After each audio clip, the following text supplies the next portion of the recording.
Hola, ¿cómo estás? Agarra una taza de té o de café o de lo que quieras. Yo hoy voy a tomar té.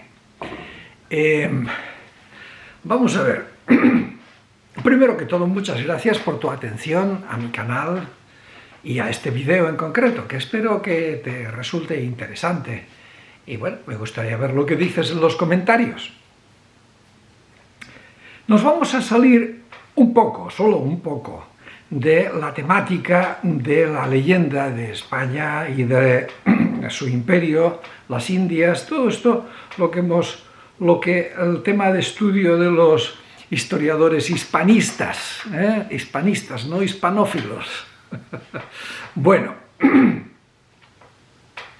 y digo que me voy a salir un poco porque la verdad hay fenómenos que son muy interesantes dentro de la historia y hoy te voy a hablar de uno de ellos. Y es el hecho de que hay momentos en la historia del mundo, de las civilizaciones, de las ciudades incluso, en los que parece que se han juntado una cantidad de personajes increíbles, ¿no?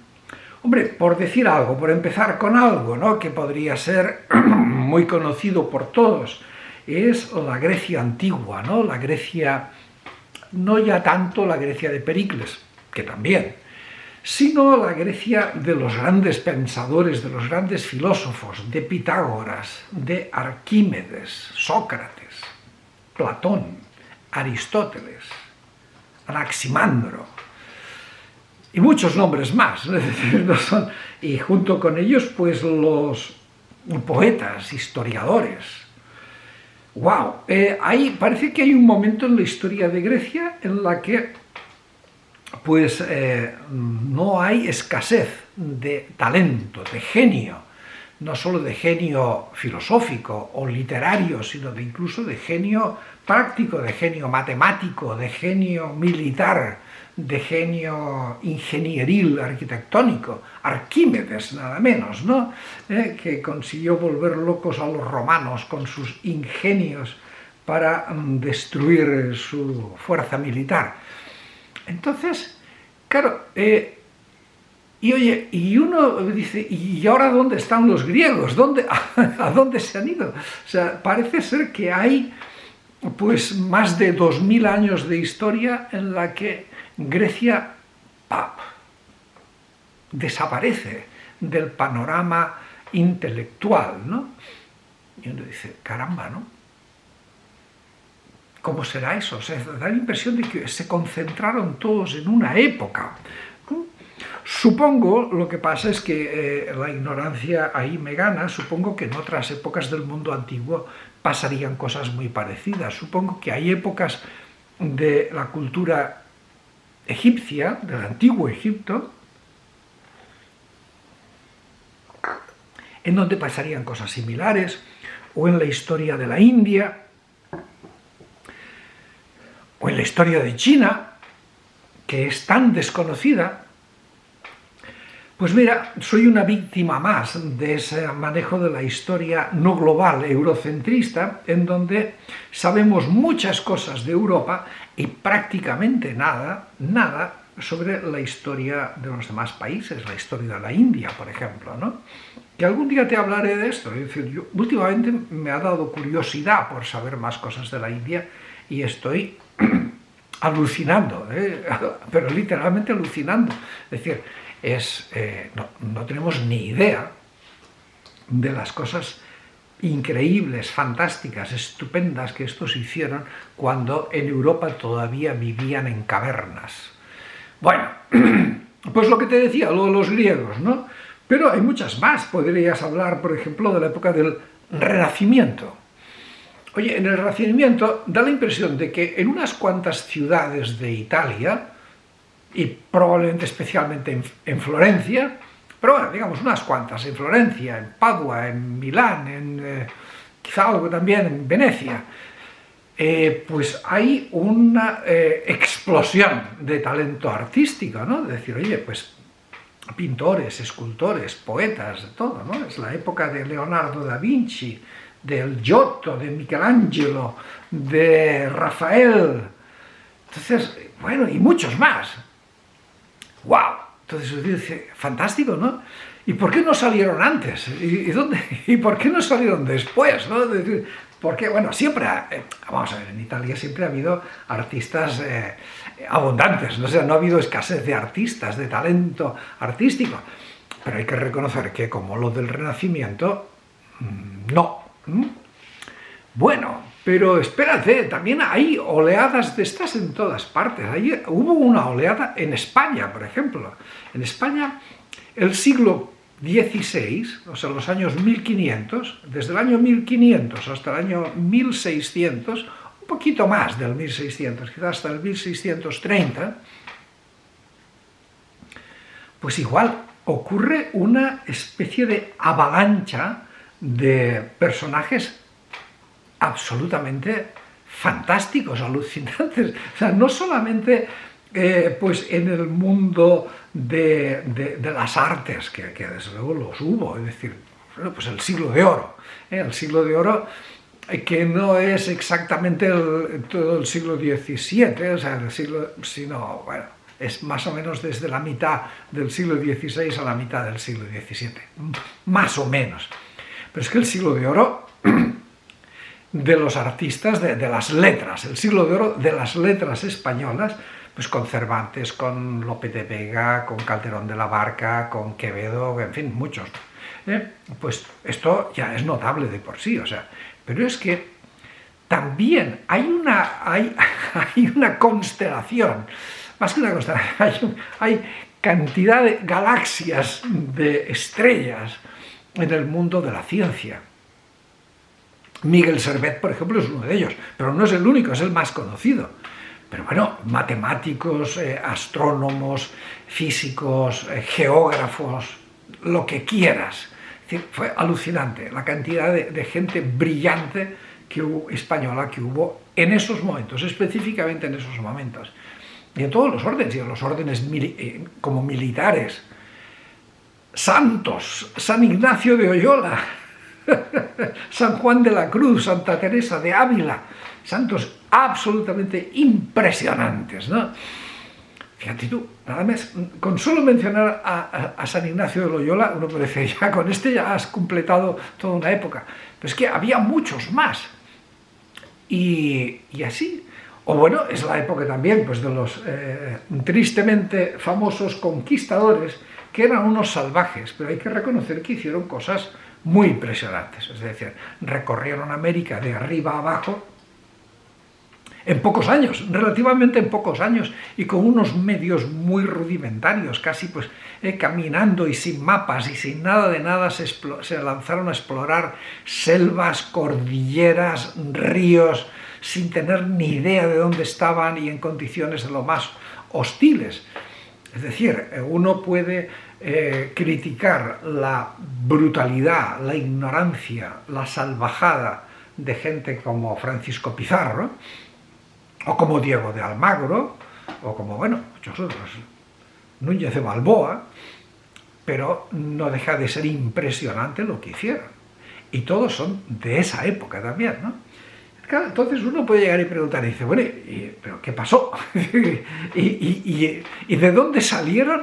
¿Y dónde están ahora? ¿Por qué no hay? No ahora, sino que es que se acabó el siglo de oro, o sea, a partir del año 1640, más o menos, ¡pap! Como que hubiera caído una losa y los hubiera aplastado a todos y ya no volvió a salir nadie más, ¿no? La Ilustración francesa, ¡wow! De repente empiezan a salir gente, pues como que fueran las flores en primavera, ¿no? Y D'Alembert, Rousseau, en fin, todos los ilustrados franceses, Voltaire. Uno dice, pero bueno, y los ilustrados franceses no solamente eran gente del mundo de las ideas político-filosóficas, sino que eran también gente de ciencia. como Lavoisier, y muchos más, gente que se metieron, por ejemplo, a elaborar la enciclopedia, la primera enciclopedia, la recopilación de los saberes humanos, que fue algo realmente muy notable y que cambió mucho la mentalidad de su tiempo. Pues fíjate, y eso surgió casi como que de repente, ¡buah!, una explosión. O, qué sé yo, la ilustración escocesa, que esa es todavía más llamativa. Otro día te hablaré de eso, porque vale la pena. La ilustración escocesa en un país pequeñito, con muy poca población, un país olvidado, perdido de la mano de Dios, en donde hace un frío infernal, la tierra es pobre y a duras penas pues consiguen vivir de un poco de ganado y de la pesca. Un lugar pobre, pero vamos, donde los haya. Y de repente, en el siglo XVIII y siglo XIX, empiezan a salir una cantidad de gente, pero asombrosa, por decirte unos muy poquitos nombres. Adam Smith, el padre de la economía moderna, ¿no? Y muchos más, el inventor de la máquina de vapor, el señor Watt, destacadísimos científicos y pensadores en todas las áreas, en la medicina, en la química, en las matemáticas, en la economía, en la filosofía, en la política. Prácticamente casi todas las ideas políticas que se manejaban en la Ilustración francesa y que luego se manejaron también en la revolución, en la independencia de los Estados Unidos, todas las ideas de republicanismo, de soberanía popular, de bien común, todo esto nació en Escocia. En un momento, o sea, y que apareció de repente, o sea, como diciendo, ¿y esto de dónde ha salido, no? De repente. Y lo mismo, de repente desapareció. ¿Dónde están ahora los grandes pensadores escoceses, no? ¿Dónde estarán? Y en fin, y así pueden decirse cosas, ¿no? A lo mejor hoy día pues podríamos estar empezando a preguntarnos, oye, ¿y de dónde han salido todos esos chinos que no paran de inventar cosas, y que son los amos de la inteligencia artificial y de la robótica? ¿De dónde han salido? ¿Dónde estaban antes? Bueno, este es el fenómeno que te quiero presentar hoy. Y es un fenómeno, pues, como digo, quizá tú lo hayas advertido igual que yo, pero bueno, es decir, yo recuerdo incluso desde pequeñito preguntarle a mis maestros, oiga, ¿y qué pasó en Grecia? ¿Por qué ya no hay ningún Aristóteles ni ningún Sócrates en Grecia, ¿no? Y entonces, bueno, pues claro, costó tiempo, esfuerzo, muchas conversaciones y muchas lecturas, más o menos darse cuenta de lo que les voy a contar ahora. Que a lo mejor ustedes ya lo saben, porque ustedes son muy listos, pero a lo mejor hay alguno que no lo sabe bien, o a lo mejor hay alguno que lo sabe mejor, y entonces nos lo explica a los demás. Aquí nos lo pone en los comentarios, o que haga falta, o incluso si hay alguien que se anima, yo lo invito a hacer un vídeo y lo pongo aquí en mi canal. Entonces la idea básicamente es la siguiente.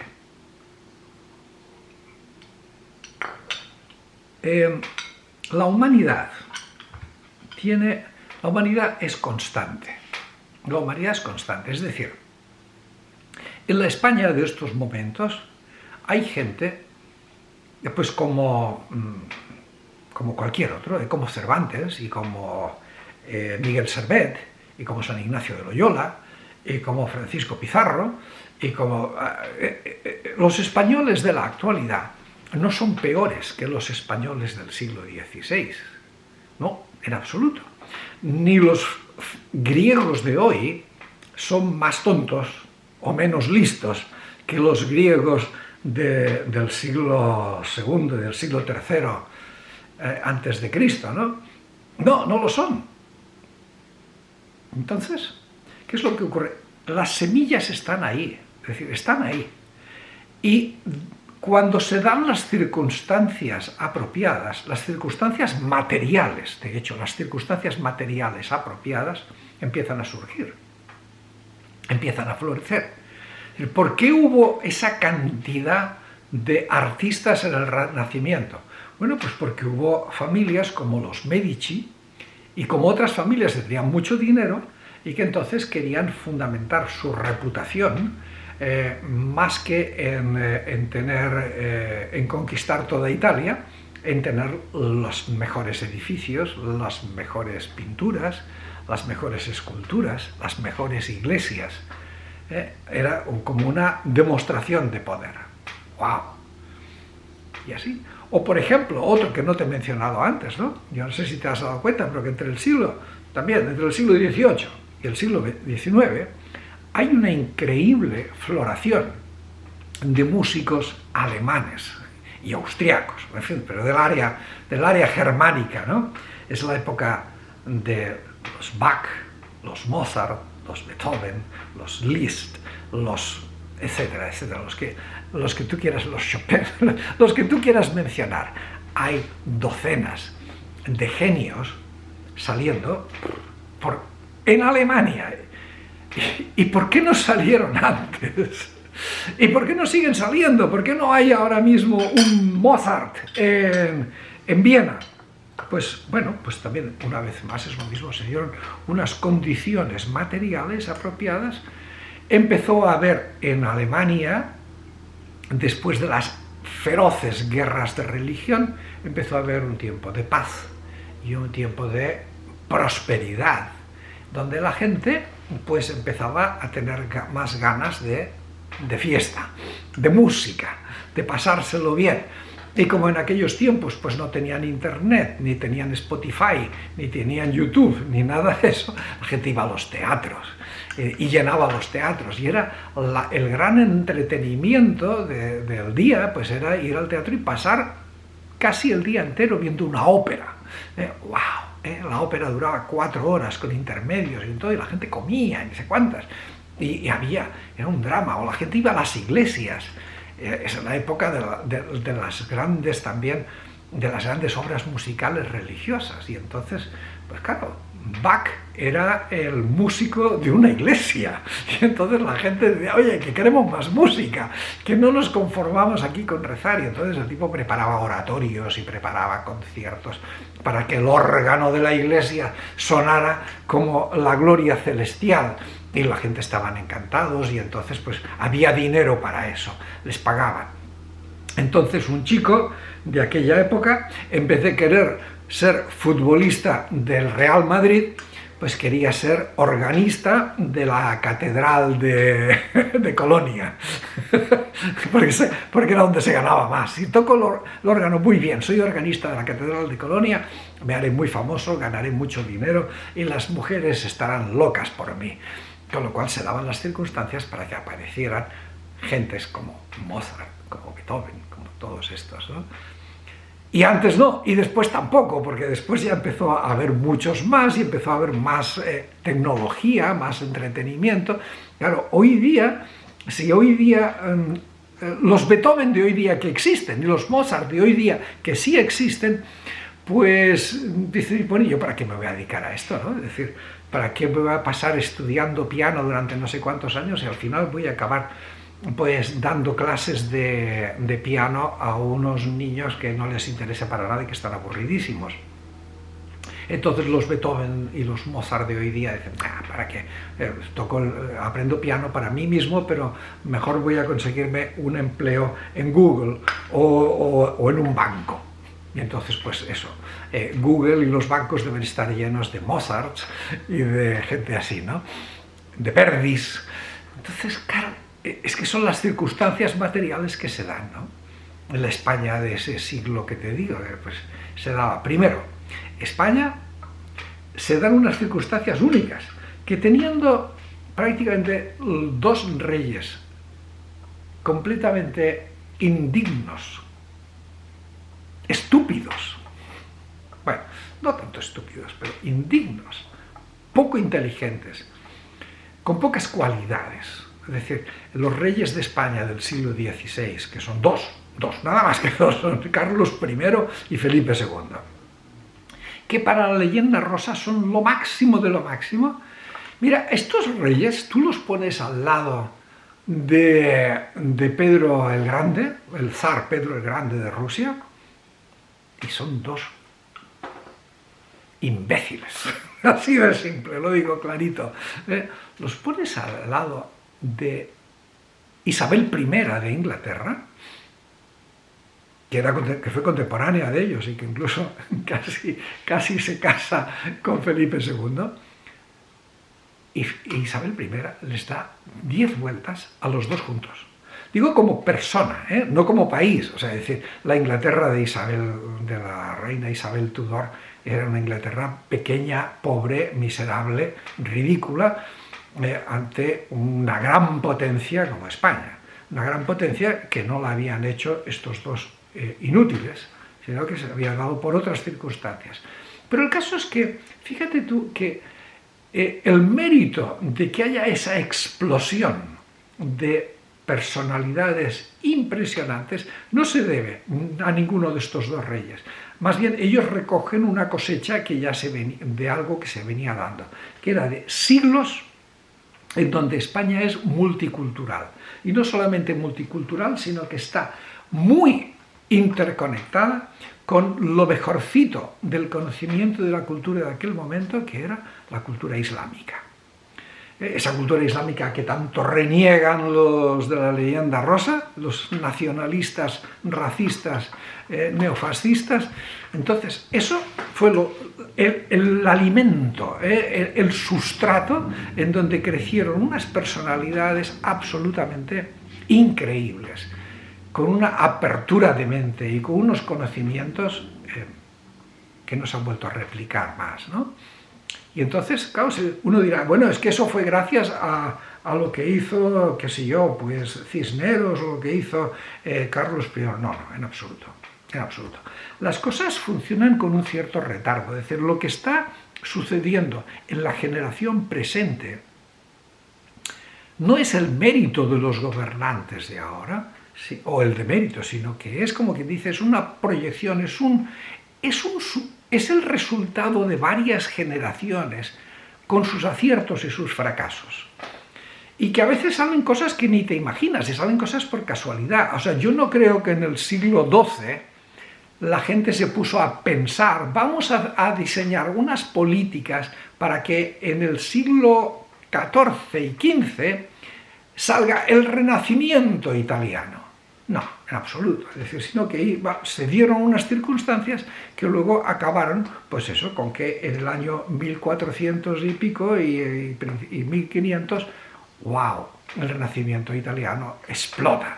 Pero fue el resultado de cosas anteriores por casualidad, o sea, es decir, nadie se las planteó. Lo mismo que Cervantes, San Ignacio de Loyola, Santa Teresa de Jesús, Miguel Servet y toda esta gente son el resultado de toda una evolución, toda una historia, toda una tradición de conexión y de lucha y de transmisión entre varias culturas, la cultura islámica, la cultura judía y la cultura cristiana en España. Esas tres cosas, que no digo yo que convivían pacíficamente, dándose besos y repartiendo, no, podían estar a golpes, pero el que estuvieran en el mismo hábitat fue fantástico, y eso le dio a España una vitalidad increíble. ¿Cómo se acabó eso? ¿Cuál fue la losa? Pues fue la Inquisición, que dijo, se acabó. Los musulmanes expulsados, los judíos expulsados, se acabó la diversidad. La universidad la vamos a cerrar a todas las influencias extranjeras, no queremos ningún tipo de roce con los herejes de la Reforma. Entonces, España cerrada, España tratando de mantenerse pura, una católica pura, y entonces lo que ocurrió es que el talento, ¡pum!, se desapareció. Es decir, seguía estando ahí, pero estaba como aplastado por una losa. Los Cervantes y los López de Vega y los Quevedos y todos esos no podían surgir porque estaban aplastados. Así es. Y lo mismo pues tienes con la Grecia, ¿no? Es decir, en el momento en que Grecia pierde las ciudades, las polis griegas pasan a ser ocupadas por un solo imperio, el imperio macedónico. Alejandro Magno es el que acaba con la gloria de Grecia. La que acaba. Y después otro imperio más, que fue el imperio romano. ¡Braf! Es decir, el talento le gusta mucho. Al talento le gusta mucho la variedad, la diversidad, la independencia, la capacidad de salirse del programa. Justamente lo que no le gusta a los imperios y a los autoritarios y a los autócratas y a los neofascistas. Por eso, es decir, en el momento en que se acabó la libertad y la independencia de las polis griegas, se acabaron los pensadores griegos y los científicos griegos, por supuesto. Y supongo que se podría decir lo mismo de los egipcios y de los ilustrados franceses, lo mismo. Es decir, el rato que llega Napoleón y da una patada al tablero y a partir de ahí, pues todo es simplemente el gobierno de las oligarquías. Pues ¿dónde están los ilustrados franceses? No sé. Si alguien encuentra alguno, que me avise. Pues nada más, esto es lo que te quería decir por hoy. Cuéntame qué te parece, cuéntame si estás de acuerdo o en desacuerdo y seguimos la conversación. Muchas gracias por tu atención, sé feliz y hasta pronto.